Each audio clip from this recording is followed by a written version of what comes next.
with the intro. Peace and blessings to you all. Let's get into it.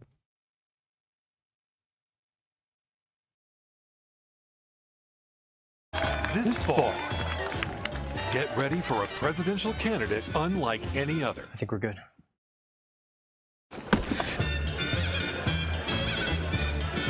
Weekend at Biden. Better than human ones. Thus, our lifespans will increase. Thanks to the chip, we can modify our bodies and design them however we want. Remember the movie The Matrix? We can create such worlds simply by lying on the couch in our living room and playing the Chosen One or God with our friends. Perhaps we'll even get the opportunity to travel through other people's dreams, like in the movie Inception, while our body is in the real world under a warm blanket, and robots will continuously do the work for us. Humanity will reach a 0% rate of crime because any thief can be identified by finding his chip, and the police will not even have to use weapons to neutralize them because this can be done at a distance of millions of kilometers. By giving the chip a command to send a charge of electricity into the criminal's body, the police can paralyze them and then, without shooting or casualties, place them under arrest. With such fast development in the field of science, in the first 5 years after the creation of the neural network, people will be able to colonize other planets and convert them into living zones. In addition, humanity will achieve an ideal balance in the allocation of resources. The neural network will calculate the amount of food, electricity, water, and everything else needed per person, and will live in maximum prosperity. The concept of poverty will remain only a memory from our past. Sounds like the ideal of communism.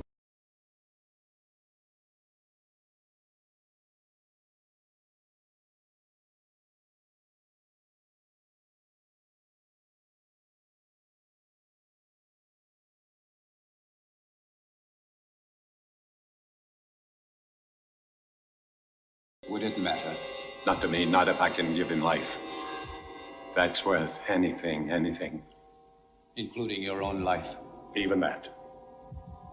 To succeed in creating life is the ultimate achievement. To hesitate, to fear, to doubt now would make everything I've ever done pointless, empty. This is my life. But to create life, shouldn't man leave that to God? Here on Earth, man is God.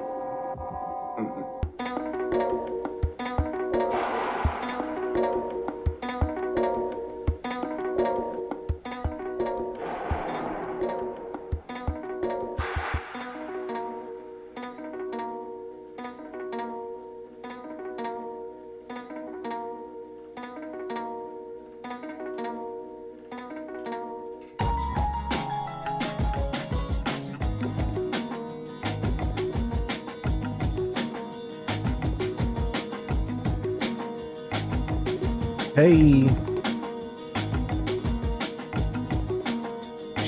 In our obsession with antagonisms of the moment, we often forget how much unites all the members of humanity. Perhaps we need some outside universal threat to make us recognize this common bound. I occasionally think how quickly our differences worldwide would vanish if we were facing an alien threat from outside this world. And yet, I ask you, is not an alien force already among us?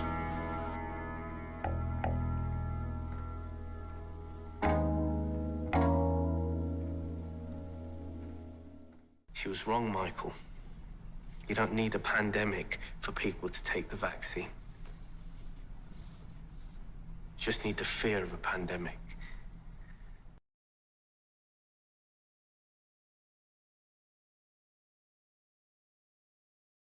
Masks are not sufficient. We need vaccines to immunize ourselves. The same is true for cyber attacks. Here too, we have to move from simple protection to immunization. We need to build IT infrastructures that have digital antibodies built in inherently to protect themselves. How weird is this, Joseph? One day you go to get a vaccine, and the next you're live on national TV. Very weird.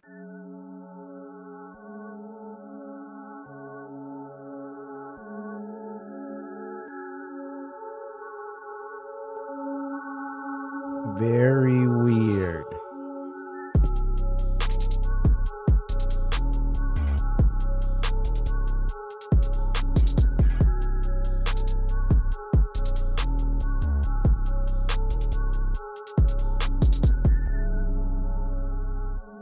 Okay. Peace and blessings to you all.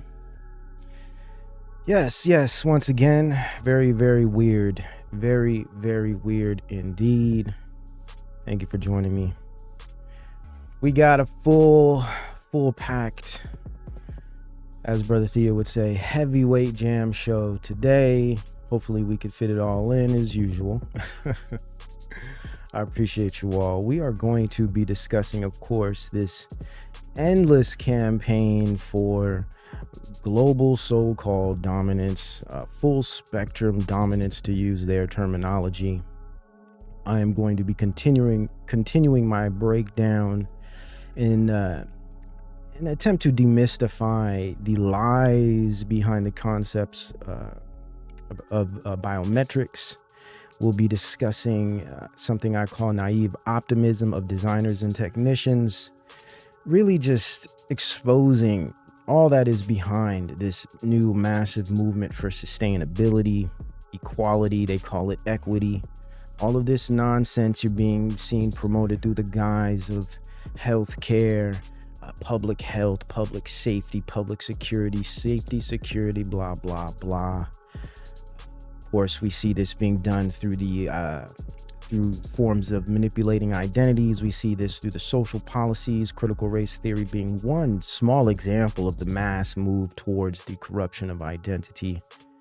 And we'll be discussing these things as usual. And we'll be getting into this whole digital realm, the virtual mirror, the proxy self, and more. So again, thank you all for being with me. We got a full house, already over 700. Already over 700. Good to see you guys. Shout out to the mods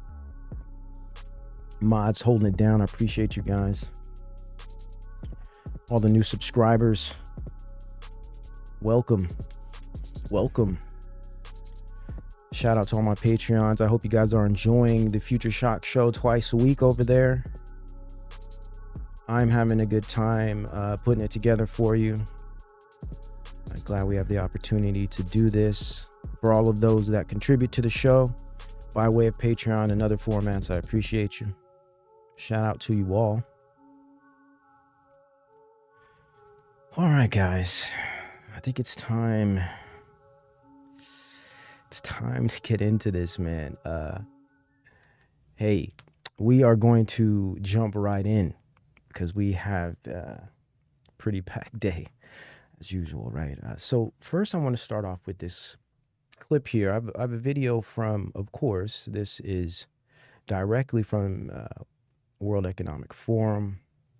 This is a hour and a half long video. Of course, we won't be able to go through it all, but I just want to show you the very beginning of it. And then I have just a few notes I wrote down pertaining to what I gathered from the gist or the majority, or at least the main points of this, whatever they want to call it. It's called "What Is It to Be Human in the Fourth Industrial Revolution?" Now, I want to start off with this because I think it, in a sense, it's a good preface. It lays down some foundational perspectives of all of this, and it's a good lead-in to biometrics and some other things that I have to show you guys that are essentially extremely weird, unnatural, but they're being sold as if they are going to be some form of savior for the population and humanity, specifically the concept of personalized medicine is one that they're throwing out there now.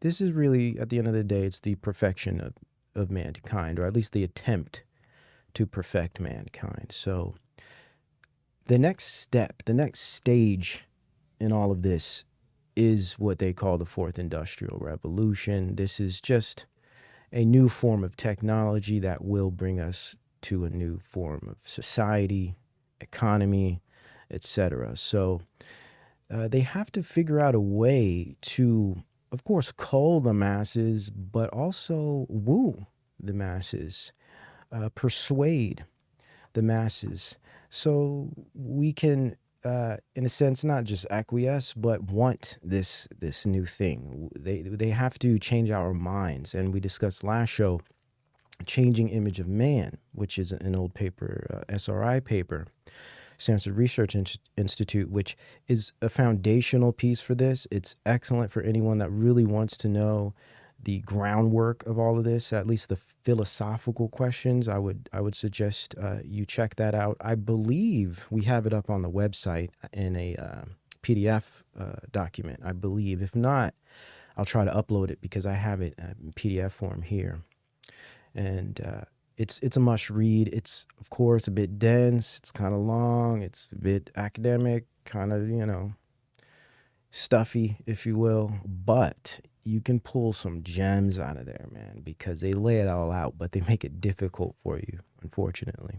But actually, it's not like it was written for common folk anyways. That's clear. This is academics speaking to academics, and they speak in their own language. So we parse out what we can, us normal people.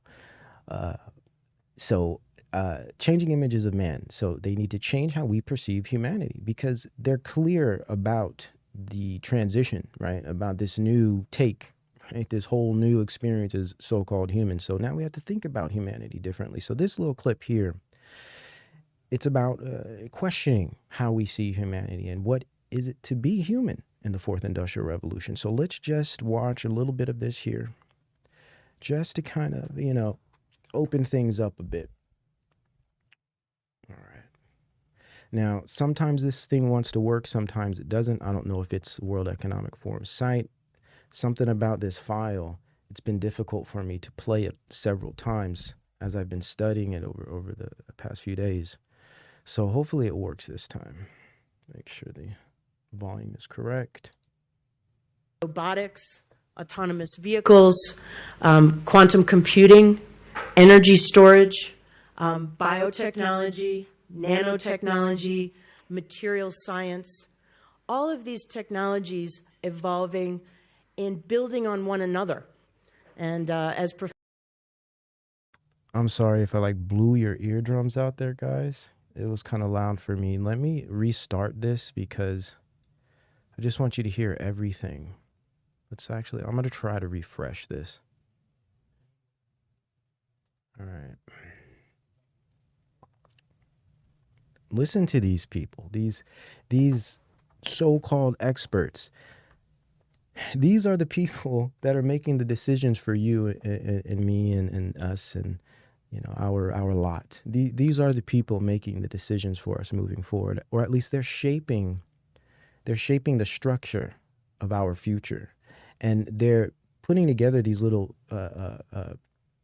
these thought experiments to come up with a solidified plan, right? It's utter madness when you see this stuff, but check this out. Let's see if it works again.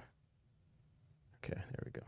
Robotics, autonomous vehicles, quantum computing, energy storage, biotechnology, nanotechnology, material science, all of these technologies evolving and building on one another. And as Professor Schwab has said a year ago as we introduced the concept, it feels a little more like an avalanche now, right? We've had technology ever since the beginning of industrial revolutions. They've enabled us to tame energy, to bring mechanized production, and build many, many goods and much good in the world. But the speed at which this technology revolution is taking us Speed. Remember, we've discussed this before, velocity, right?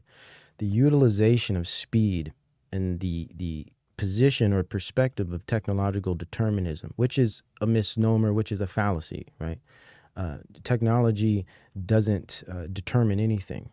It's the use of technology, and it's the acceptance of certain forms of technology, and it's the disregard for the consequences of unabated technology that creates this false sense of technological determinism, right? So they use this concept of speed and velocity. Paul Virilio has written tons of works on just the concept of velocity in relation to technology, and he's spot on when he describes this as the mechanism. He even refers to Hannah Arendt, I think Hannah Arendt, and her work on totalitarianism, and how she also used that concept of speed, through which these massive organizations, these massive state powers take control through their technology. Just this constant inundating of technological growth and dominance, if you will. So she's like, the speed at which technology has just been developing, as if we could do nothing about it, as if technology is its own God or spirit that just moves on its own, when that's clearly not the case at all. Man is behind this technology. So this is just a perfect example of how they get things over on us. Let's continue. Task is changing how we think about how we live, how we work, and how we relate to one another. And so in that context, I think this question about what does it mean to be human in the Fourth Industrial Revolution becomes a very, very relevant one. And I can think of no better group of people to have with me for this conversation than the panelists we have assembled here today. Pay attention to what she just said. Okay, so we're discussing a massive issue here. Well, they are, right? This concept of, okay, we're moving towards a new type of reality. We're moving towards a completely new type of economy, of civilization, such that we even need to question the concept of humanity. That's major, right? That's major. And so she says, and I couldn't have, basically she's like, if I'm going to have this conversation, these are the people I want to have that conversation with. Now think about what we just said in the beginning of the importance of this talk, right? And now look who she chose to speak on these issues. This is just a perfect example of how all of this is a farce. All of this is a big game. None of these issues are really being addressed properly. Now, should we expect these people to be honestly addressing anything? Of course not. I'm not naive. I may be coming off idealistic, but that's just to prove a point, or at least to present an idea, right? But I'm aware that these people have ulterior motives. I'm aware that all of these little meetings that they videotape and put out to the public is just forms of propaganda, right? But it's still good to watch and parse out bits and pieces to gain understanding for what they want people to think, or what type of behavior modifying terminology, points of view, concepts, etc. are they using to reshape and change the image of man in the minds of human beings. And so let me just quickly introduce them and their affiliation, and we'll jump into this conversation. To my right is Tracy Fullerton, who is a game designer and professor at USC. Next to her is Alan Blue, the co-founder and product vice president for LinkedIn. In the center is Ahmad Iravani, who's the president and executive director of the Center for the Study of Islam and the Middle East. On the right, Nicole Schwab, author and founder of the Gender Equity Center. And on the right, Minister Melanie Joly, who is the Minister of Culture and Communication in Canada.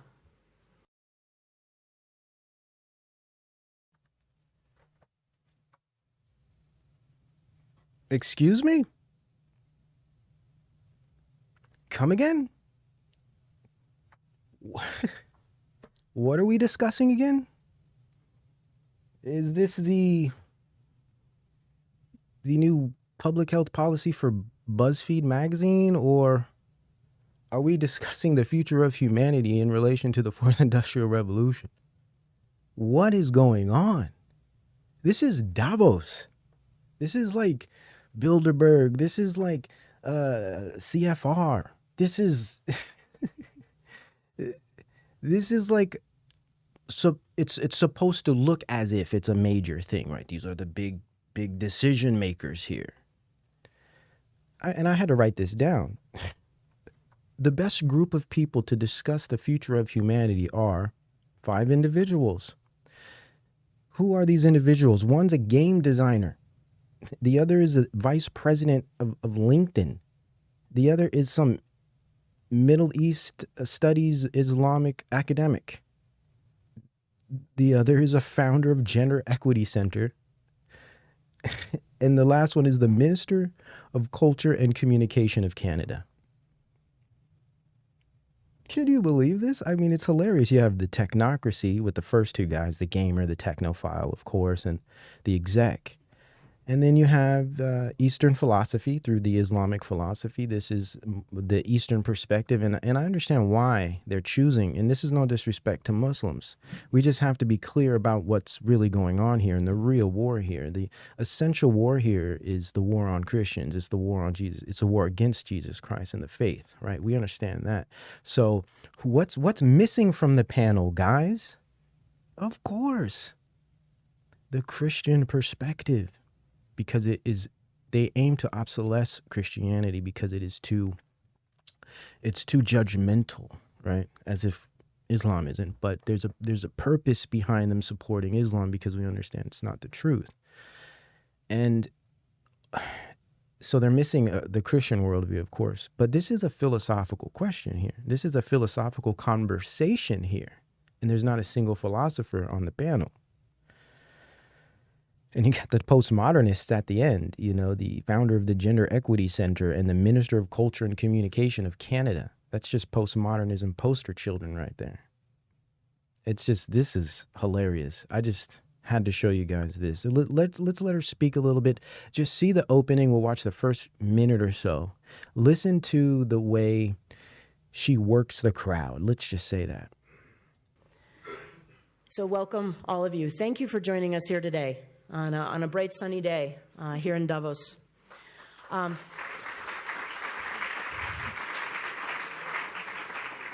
think it's a technology miracle that you managed to turn on the snow machine last week for us and managed to turn it off today so we could all walk around the streets. And it's quite a miracle. But let's first start with the audience. Let's ask quick questions for you. These are hands up kind of questions. So suppose you came in here today and realized that you'd forgotten both your wallet and your cell phone.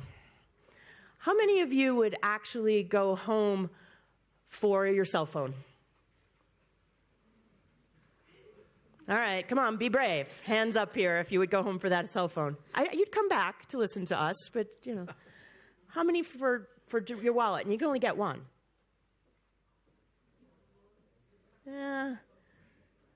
I don't know, I think we're leaning in towards the cell phone here. So the cell phone becoming an ubiquitous piece of our lives, a piece of who we are, is definitely in line with this. And suppose I told the audience that we had out front of the building a brand new self-driving vehicle. How many people would be willing to go out there and be one of the first people to jump in that vehicle and let it take you for a ride around town? All right. Much more enthusiastic. All right. So the people with the cell phone in that vehicle are going to have a good time today. Well, I think it shows us, though, right, that technology is becoming part of our lives. And we're even willing to take chances with that technology, right? Do we know it's perfect yet? But where is it going? Is it going to allow us advantages, adventure, freedom? So we're going to jump into this conversation and actually open with each of our panelists sharing. So you see how she worked the crowd. Basically, she was trying to demonstrate how, hey, you're stuck with this technology. It's a massive part of your life. You can't deny it, right? You would already pick it over other things. You can't do without it. It's already been standardized and normalized into your life. So, these new forms of technologies aren't too far away. They're close enough. You're already used to this type of tech. Wouldn't be too much of a stretch to accept the new forms that we have coming out, right? So I'm going to skip to the first woman, who is the Minister of Culture and Communication Canada, and we're only going to listen to maybe the first couple minutes of her part because we don't have time to go through this whole thing, and it's pretty boring. And honestly, it's total propaganda. It's a bunch of nonsense. They don't make, not once do they make real points. It's all fluff, and it's empty, and it's like an advertisement for the technocracy, really. They don't really address the issues, but why should we expect them when we clearly see that one's a gamer, the other's an executive, one's some type of theologian or academic in the Islamic faith, and the other are postmodern political people, right? So we shouldn't expect them to really understand how to discuss these concepts and these issues anyways, but it's still good to just kind of study this stuff to see what nonsense is out there. So let me skip through to her real quick. Seems like a nice woman, right? They always seem nice, right, until they open their mouth. And then see where all of this discussion goes. So, Minister, would you please be here? I would like to talk about the fact that certainly we see the fourth industrial revolution as presenting two important opportunities and one challenge. And first off, it's the first time I'm here in Davos. I'm very happy to be here. And it's the first time that a Canadian Heritage Minister, so basically a minister in charge of communications and culture in Canada, is here. And it talks about how, as a government, we see arts and culture. For a long time, arts and culture were seen as presenting important social benefits, which is the case. But we also see arts and culture as having an important economic potential. And why is that? Because first, we see the fourth industrial revolution, and that's my first opportunity, as a creative revolution. And nothing is more human than creativity. And Interesting. Now, let's break this down a little bit. What is the fourth industrial revolution all about? It's about information processing, dissemination, management, control, housing, etc. Of information. Okay. Media, for the most part. Why would they think arts and culture are so important? Well, maybe because this new revolution is centered around media, which is a creative endeavor, can only exist through creation. Media is created. So it's just interesting the way they're trying to make these altruistic claims to their movement, but in fact, they're just kind of logical conclusions. It's like, well, if everything's about information and media, there's probably going to be a big art and culture movement, clearly, right? But also, it's more than just that. Art and culture shapes, media shapes culture, right? Culture determines the process of civilization and the development of that civilization. So if we want to create a revolution, if we want to change the civilization, we have to change culture. So what better way to do that than to focus on the culture, emphasize culture, and attack culture through mediated means? And we see that through social media and application formats for the most part. And also adding to that is the music industry. And she talks a little bit about this later. But arts and culture creativity. If we remember back to past shows when I talked a bit about creativity, as a central piece of creativity is hubris, going beyond. Not necessarily hubris I would say is more of a neutral term, but it can become malignant if you will. Hubris, I guess, technically really just means going beyond one's limits, but creativity is just that, going beyond what you already have in front of you. To be creative is to take something and make something out of that something, or in some cases, making something out of nothing at all, right? But I guess, well, you guys get the point. And through this idea of creativity, why they want to focus on creativity so much is because creativity is going to be a big requirement in the production of the fourth industrial revolution. What does that mean? What's so fascinating about this new movement is that the technology is being developed through us. The technology is being developed through its use. It's this very interesting simultaneous process of technological development, but also technological use. It's this kind of cyclical thing that gives it not just influence because it's acting directly on our lives, but it's changing our lives at the same time. It's hard to keep up with the process because not only are we using the technology, but it's changing our environment around us simultaneously, such that we're in a position of ever presence. And it's hard for us to see where this is going. And it's hard for us to look at the past to get an idea of where this is going because we're stuck in this technological developmental loop of the tech getting faster, quicker, cheaper, smaller, but changing our lives as we use it more and more and more. It's interesting how this all works, but it's advantageous for the revolution because at the end of the day, there's not a whole lot of arm twisting needed to be done because we're all using it and it's becoming more and we're relying on it more and more and more, and it's diffusing more and more out into the world, and it's becoming more and more of a standard and normalized and essential part of our lives. And we'll be getting into that as we go on with this, especially through biometrics.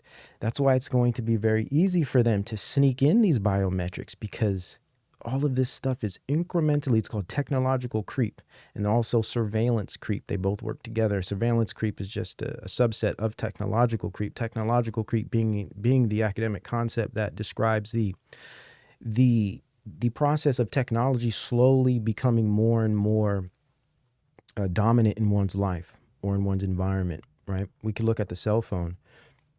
They started off as ways just to call people. Eventually, they turned into ways to monitor people, right? Now they've turned into tracking devices. This is a perfect example of surveillance creep. So technological creep would be the concept of smart technology in general, right? It went from small little devices. Now your home is smart. Now your car is smart, right? Soon your clothing will be smart, right? It's called smart environment. Essentially, they want the environment to be smart, whereby all things are embedded with microprocessors and different types of systems linking together through sensors. So this creates the old sense of ambient intelligence, which is really just ubiquitous internet or ubiquitous computing, turning that into a type of smart environment, which will essentially be the Internet of Bodies. That's the goal of all of this. And they don't talk a whole lot about the Internet of Bodies because it's kind of creepy when you think about some of this stuff. So they try to sell you this, creativity. We're focusing on art and culture because we want to give people the individual focus, right? Where you could shape your own future and your own destiny. You have your own access to your own identity through your digital means, and all your applications and all your smart devices will give you the ability to create your own reality. Creativity, right? That's the sales point. Media-based information communication is the future. So they have to harness this concept of creativity because creativity is going to be the engine, the driver of this media-based information communication technology. And she talks later about music and games. Music and games. What is shaping the Generation Z today? Gaming and music, especially with TikTok. It's interesting. TikTok is now the #1 way to promote music and to promote artists. It's a whole new market. It's a whole new economy. it's amazing how this is all working out. But music and games, right? Fantasy and distraction. This is the future for the plebs. This is what they're selling this with, attention economy and data mining, right? So let's watch a little bit more. It's hard to stomach these people, but we got to watch a little bit more. Also, as a government, we decided to invest $1.9 billion in arts and culture in our last budget. That's our biggest reinvestment in 30 years in Canada, but we're also the only G7 country reinvesting so much in arts and culture. Why? Well, because it's linked to our innovation agenda. Investing in arts and culture will lead to innovation, and that will lead to economic growth, which is inclusive growth. And Canada, when you think about it, we're extremely strong when it comes to our creative industries. We are the third biggest exporter of musical talent in the world. We're the third biggest producer of video games in the world. We are leading the way when it comes to developing video game, virtual reality and augmented reality content. And we reinvented some of the arts and culture sectors, such as the performing arts sector and certainly entertainment sector, with companies such as Cirque du Soleil and IMAX, which are Canadian. So this is how we see it. It's important to invest in arts and culture. Now, the other opportunity is also the one that is not linked necessarily to only economic activity, which is also much more linked to the social benefits. And for us, investing in arts and culture in the context of the fourth industrial revolution is really tapping into humanity's inclusion and actually humanity's connection. And we see the social benefits of investing in arts and culture more than ever. Inclusion, connection. See, it's back to these buzzwords. It's interesting because who are you talking to? I wonder who the people in the crowd are, because it's such fluff. Right? It's very glib. It doesn't really have anything detailed and complex and rich in it. It's just so, it's kind of weird. It's just like, what is going on here? Connection? What are you talking about? Just because we can connect through the internet doesn't mean people are really connecting. And what you discover in these kind of talks is back to the idea of disembodiment, they're moving us away from real human connectivity and trying to convince us of the superiority of this new type of connection, this new type of metaphysic, right? This virtual metaphysic. Now, this is eventually going to lead us into, if we want to say, okay, what is motivating this philosophy, this gobbledygook? What is motivating this? This leads us to the concept of techno fantasy. Philosopher Don Id has a really good concept, and we'll go into a few of his ideas. But he has this concept of techno fantasy, and Fichte, I think that's how you pronounce it, has a concept called the internet imaginaire. And they're similar in that they are shared visions. So it's this type of utopian vision that these technocrats and these technicians and designers have, whereby they're not really addressing humanity. They're not really addressing the real world as it truly is. They're projecting a fantasy onto the world, right? So it's a certain type of individuals that have certain type of pathologies, I'll call it that. Certain type of pathologies and worldviews and beliefs and faiths, right? These type of Luciferian faiths that they hold, whether that be materialist, atheism, or Gnostic, they all work together. It truly is this type of new mysticism when they say connection, right? It's a type of digital Gnosticism, right? This Gaian worship, which is something we'll eventually get into. But it's just, what is pushing this stuff? How are they so... Because anything someone says, anyone's perspective, anyone's worldview, it's rooted in a type of foundational faith, right? So what is this? What is the faith behind this? It's a dense concept or thing to discuss, but part of it definitely is this fantasy, this techno fantasy that they have, and that's going to be fun. We're going to discuss that as soon as we finish up here. because I have quite a few things to say on it. So maybe we should stop here. Let's listen to a couple more minutes. I think she said enough, but let's see. Inclusive society, we believe in diversity, and we believe that throughout the world right now, there is a global hunt for stories. And stories are, when they're local and of course authentic, are extremely compelling and of an. I can't. This is just nonsense. Stories. Remember we did the show with Brother Brad. Shout out to Brother Brad from Carolina channel. We did one of our latest shows we did a while back was on psychological warfare, and we discussed the concept of propaganda as well as psychological warfare in relation to narratives and stories, and how stories are usually stories and messages and narratives and stories are a part of this whole process of mind control, basically. But they utilize stories to shape larger narratives and sub-narratives. And it's interesting because they understand when a society and a community is essentially confused, lost, bereft of identity, right? Bereft of meaning. They understand the stories those types of individuals will develop will be misguided, right?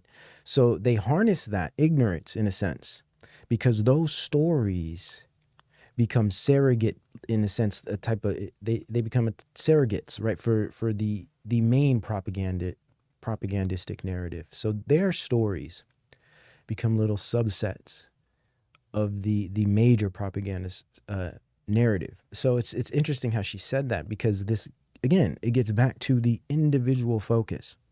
Everything is on you. Everything's about you. Personalized medicine, personalized identity. Everything's personalized because people are so lost today. They know people are completely detached from who they are. This idea of the self is being removed. Now, the main goal is to, of course, through repentance and being born again, finding yourself through Christ. Right. Now, of course, you develop an earthly self through your experiences and what have you, in your history and so forth. But they have found a way, especially for non-believers and those who are lost in the world, they have found a way to exploit that void, right, by giving you all this funky technology and saying, here, go ahead, design yourself, create a new you. Hence TikTok, Instagram, and all of this nonsense that we have today. It's just, it's really crazy, and you gotta laugh to keep yourself from crying, because it's absolutely bonkers. So I think we've heard enough of Miss Jolie, however you pronounce that. Thank you. It was nice. We appreciate the talk, but we've heard enough. So let's keep this moving here. Next. What do we have next? So next, let's go into this idea of the digital megatrends. We're going to return, and we use this as a template or a rubric for some of these talks, the Klaus Schwab's Fourth Industrial Revolution book. So overall, what this talk, aside from the music and games and this whole idea of culture and creativity, access was another big thing they would talk about. You need to have access to all of these different forms of technologies. And it's funny because they know that providing you with a lot of this technology,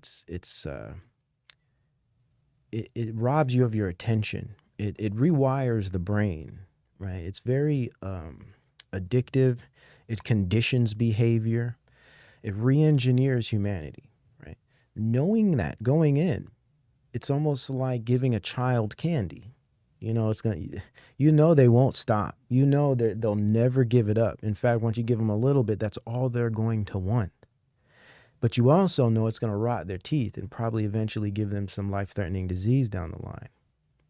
Same kind of concept with this highly advanced, extremely powerful, and hypnotic technology, giving it to these younger generations who have already been born in the world. These digital natives have already been born in the world with extremely advanced smart technology in their lives every day.